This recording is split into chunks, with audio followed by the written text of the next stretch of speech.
operations. Businesses like restaurants, retail, gyms, and salons, and also places of worship. For many, they've been doing the right thing, following the rules and doing their best to be safe and responsible. Owners have invested significantly in safety upgrades, personal protective equipment, as they prepare to reopen. Now they face a second shutdown, and for some, that could mean closing their doors forever. Well, we're not going to let that happen. Last week, we introduced new rules for restaurants and retail shops so they can now operate outdoors in private parking lots, sidewalks, and on-street parking. Now we're taking it to the next level. Today, I am signing an executive order that will allow personal care services, places of worship, and gyms the same opportunities outside. Effective immediately, gyms and places of worship can operate in private parking lots. Barbershops and salons are also covered under this order, but we still need the state to amend its regulations to allow them to expand outside. We expect that that decision could come as early as today.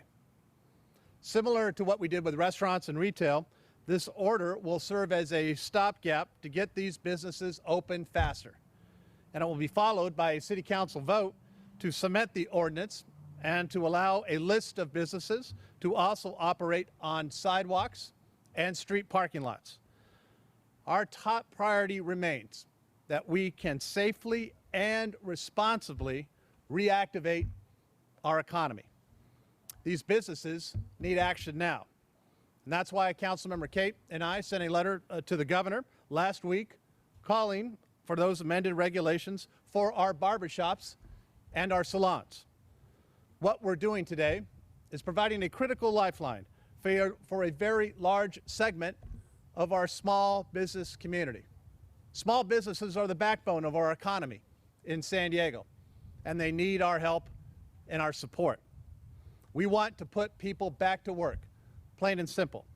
We want to support our small businesses, and we want to follow all public health orders. Allowing these businesses to spread outdoors will help us accomplish all of these goals and ensure that our beloved neighborhood businesses that we rely on can survive during this crisis. I want to thank everybody who is here again today. We'll have the opportunity to answer some questions here in a little bit. But first and foremost, I'd like to invite up Councilmember Chris Kate to say a few words. Chris?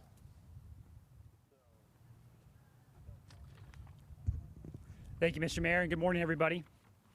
As a former small business owner, council member for this district, and chair of our city's Economic Development Committee, I take my role of supporting the thousands of regional business owners and employees seriously. This year, our committee's focus was supposed to be on developing and expanding economic opportunities for all San Diegans. Instead, we are desperately trying to save businesses, jobs, and all the livelihoods that are attached to them. I, for one, feel obligated to be their voice, to be their advocate. We must all work together to save the livelihoods of these families. Small businesses like Three Treasures account for 98% of all San Diego companies. From physical fitness to martial arts and childcare programming, Three Treasures is a vital part of our Mira Mesa community and our San Diego economy. San Diego families have come to know and trust Three Treasures to be a safe, secure, and friendly program provider for their children.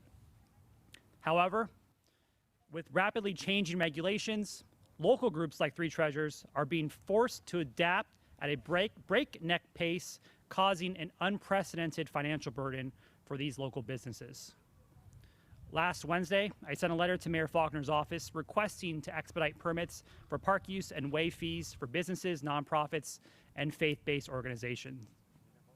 Mayor Faulkner's executive order today will allow Three Treasures to bring their martial arts, physical fitness, and programs alike outside to the benefit of children and parents of this community. Creative solutions like this will help businesses get back up and running in a safe manner. Employees can return, and families can again participate in programs if they so desire. Thank you, Mayor Faulkner. Okay, you're watching this media conference here with the mayor just announcing his executive order. It will allow. Thank you, Councilmember. Appreciate your comments. Next up, I'd like to introduce the president of the Mira Mesa Chamber of Commerce, Barry Voss, who's going to speak. Barry, come on up. It's hard to believe that we're 6 months into dealing with COVID, and once again says the state will need to amend those regulations. And while there have been financial incentives in the past to try and keep them going, that's not going to work forever, and we can't print enough money if this goes on for another 3 or 6 or 12 months. Initiatives like the ones that we're being spoken about today are the things that are going to keep our businesses alive until we can go back to a normal state of affairs. Mira Mesa, like the city of San Diego, is mostly supported economically by its small businesses. We have to save them.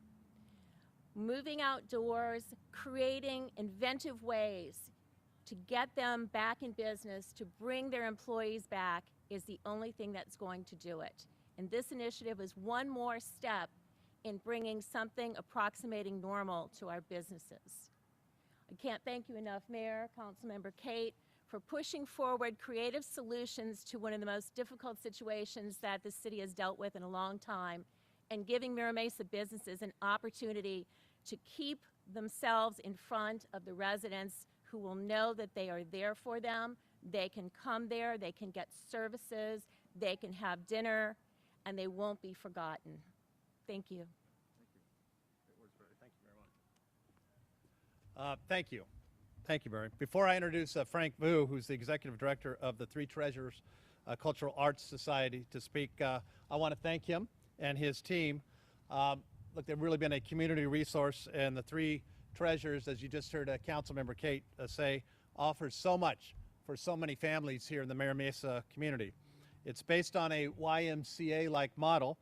Three Treasures not only offers martial arts and fitness classes, but really truly acts as a pillar for the community that they serve. And we are very excited, of course, that Three Treasures will be able to move their fitness operations out into this parking lot like you see behind me. And so, Frank, I want to say thank you to everything that you're doing, and please join us to say a few words. Thank you, Mayor. Thank everybody for being here. I think with today's bold leadership and action, we look forward to bringing our programs back into outdoors for the public and serving the community the way that we've always done for the past 7 years. So we're very grateful for your leadership, Councilman Kate, for everything. So we're very humbled. So thank you guys, and we're not going to let you guys down. Thank you, Frank. Man, a few words, but very true, my friend. Very well done. Thank you, Frank. Look, and on a final note, I'd like to encourage all these industries, of course, to explore how they can move their businesses outdoors. San Diegans are doing their best to adapt and really keeping San Diegans safe and healthy while they're trying to keep their heads above water as we get through this pandemic. You can go to the website for more information here, as you can see on the podium, which is sandiego.gov/coronavirus. Thank you all. Thank you all for being here, and I'm happy to answer any questions, or we can do it one-on-one, however folks would like. Hey, Mayor, I have a question. Yeah, Artie? How many businesses could this potentially help or impact? And also, can you follow up, give us more information on the city's efforts to get a change of heart from the State Board of Barbering and Cosmetology, who is suggesting that these businesses cannot right now operate outdoors? Yeah, that is currently the second part of your question, Artie. That is currently the case as we speak this morning. But I said we're optimistic that a change will come very soon, potentially as early as today, for those businesses. More to come on that. As for your other question on the types of businesses and numbers, maybe Elise, I'll have you. Approximately 4,000 Okay, 4,000. Elise, you want to come up and say a few words? Introduce yourself again. Good morning. My name is Elise Lowe. I am the Development Services Director for the City of San Diego. We issue all the private development permits, and our analysis of the number of businesses that could be reached by this executive order is at minimum 4,000 businesses. There's 90,000 registered businesses in San Diego of all different types, small and large. But we are currently evaluating the number of businesses, 4,000, and then we can follow up with the number of houses of worship. Thank you. And Elise, is there like, I mean, moving these businesses out into parking lots, a lot of these businesses are located in small, tight strip malls. Is there enough parking space to help them out? And then, where do people park if the spaces are going to be used up? And I'm not trying to throw a wrench in. No, it's a great question. Honestly, for use of a private parking lot or even use of a parking lot on the street, that's a business decision that a business member is going to make. But due to COVID and the stay-at-home orders, we are seeing more and more folks walking and biking and taking other means of transportation just to get out of their house and to not be in a car. So we've had less demand for parking and more demand for outdoor use of space. So it is a balanced business decision. In a strip mall where there's shared parking, businesses are going to have to come together and talk about what's the best use of space. But it's already working in the restaurant and retail side, and we think that this is the best way to go for the future for other businesses. Uses of private parking lots. How about sidewalks? Are businesses able to utilize some space on their sidewalk? Do they need to go to City Hall and get a permit for that? Yep, you can go to sandiego.gov/TOB, which stands for Temporary Outdoor Business, and you could get a permit for a sidewalk cafe, which is use of the sidewalk, and the pedestrian plaza, which is use of the street parking lane. And those are low-cost permits. In fact, the mayor set aside money to waive the fees for that. We can turn that around very quickly, and it is for the temporary use. So you put out temporary furniture, and we will let you use the space as long as there's a appropriate barrier and room for Americans with disabilities and a pedestrian pathway of 4 feet. Elise, why don't you tell them how many permits have you issued? Absolutely. In the last week, we received 143 permits, and we've already issued 100, and we expect another 33 to be issued in the next day or two.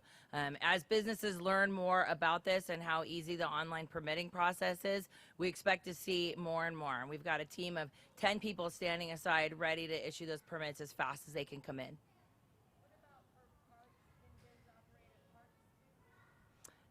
Under the executive order, it is for the temporary use of the parking lots, but not for public park space. I have a question for the owner when you're ready. Yeah, Frank, go ahead, Frank. Frank, This is Elise, let Frank you gotta come come up. up. Oh, I'm sorry. I thought he was Frank. Oh, yeah. All right, it's my turn on the hot seat, right? All right. Yeah, you ready? Yes, sir. No, well, if this hadn't happened, what would happen to you, your business? I'm glad for the executive order, but it would not have been pretty. Like all hardworking Americans, and we probably would have faded into the darkness too. So thank you, Mayor. So yeah, So you would have been out of business, we would have been in about 2.5 months. really? Yes, sir. How have you adapted? What have you done to bring it out? Physically, what have you done?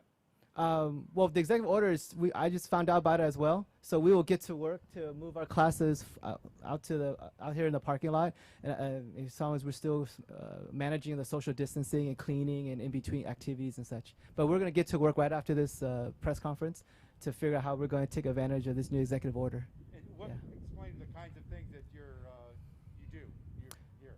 Well, we run a martial arts program as well as an after-school youth mentorship program at 6 of the local schools here in Mira Mesa. So we're going to be bringing out our sports, our basketball out here as well. So we're going to make do with what we have, make the best of it. Yeah. So we're excited about the opportunity. Yeah. Thank you. Hey, Mayor, one quick question for you. Yes, sir. So, barbershop and salons, I know that the county reported an outbreak last week. Your thoughts on it with trying to open them up this week?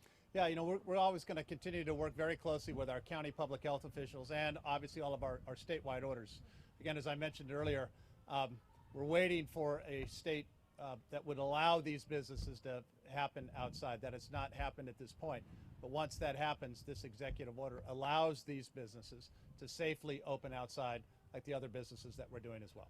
Any hesitation with knowing that there was an outbreak last week? No, I think it's incredibly important to continue to follow all of the rules from our San Diego public health officials. And I think one of the highlights for so many businesses that San Diegans, they're taking it seriously. Our businesses are taking it seriously. And you've seen the precautions that they've taken, both indoors, and now we'll be able to move that outdoors. Again, an outdoor setting is a lot different. And I think that that's why it's going to be incredibly important as a lifeline for some of these businesses to stay afloat in an outdoor setting. It's not perfect, and I think every business knows that. But at the same time, again, this is about a lifeline that I think we can offer folks, again, to make sure that they're following all the rules and regulations, keeping both their employees and their customers safe. That will continue to be the watchword. With that, we'll break and we'll take any questions. Mayor, Artie. what do you have to say to, you talked about houses of worship. We've come across several churches who are still insisting on having indoor services because outdoor services apparently just aren't working out for them. What is your message to churches that continue to hold indoor services in violation of the public health order? We continue to ensure that and advocate for all businesses to follow all of our county public health orders, all of our statewide orders. Again, what today is all about is to give people an opportunity to safely move outside. And I'm optimistic that a lot of places of worship will be able to do this. And again, it's all about how do we get through this together, and how do we get through this together safely, and particularly giving people that opportunity to get going. Do you have a message to churches and houses of worship that continue to hold indoor services? Yeah, as I said, Artie, it's going to be incredibly important that we continue to follow all of the public health, county health officials. We've been united in that, all of our state guidelines and officials, yet at the same time providing that opportunity to be creative, to get outdoors. It'll be different. We understand that. But again, we all have the same goal. Let's keep San Diegans healthy. Let's get through this together. And let's try to be creative. And as you can see, we've got some great businesses that are going to be incredibly creative to get through this. Mayor, are you Yeah. concerned about, I know we have perfect weather all the time to be able to be outside, but there's the desert people that are coming over, a lot of tourists heading to San Diego because of that. So with opening more outdoor space, bring more people, do you talk about that issue of just even outside people? Yeah, I think it's important, even when we're opening outdoor spaces, again, as you just heard Frank talk about, ensure that even though you're outdoors in an outdoor environment, that you're still following all of the safety guidelines. Wearing a mask, the social distancing, all of that becomes incredibly important outdoors, just as you were in indoors. And again, the more that we realize that we're all vested together in this as San Diegans, I think the greater opportunity for our success. And at the same time, why these opportunities are so incredibly important is because our businesses need that help. They need that support. They need that lifeline. And that's exactly what we're going to give them.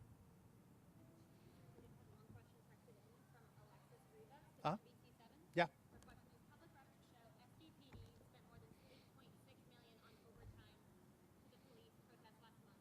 That's nearly a third of how much the SDPD spends on police overtime over the course of an entire year, but in 1 month. Overtime is paid for by the city general fund. How will that impact the city budget? When we saw so many images of officers in riot gear and SWAT gear last month, do you feel this was necessary, or is it possible the city over-police protests at taxpayers' expense? Okay, thank you, Alexa, for the question, but called in. I think it's incredibly important for our police department to ensure that everybody's protected when they're exercising their First Amendment rights. And that has gone on, that will continue to go on, and again, that's incredibly important as we encourage free speech in San Diego, that we also have our officers out there to make sure that everybody's free speech rights are protected, and we'll continue to do that. Thank you, guys. Are we okay taking shots at the minors that are represented? Frank? Absolutely. Yeah. Thanks, guys. We'll be able to answer any questions. Good job. Excellent. Very good. Thank you for doing this. Of course, absolutely. It's all right.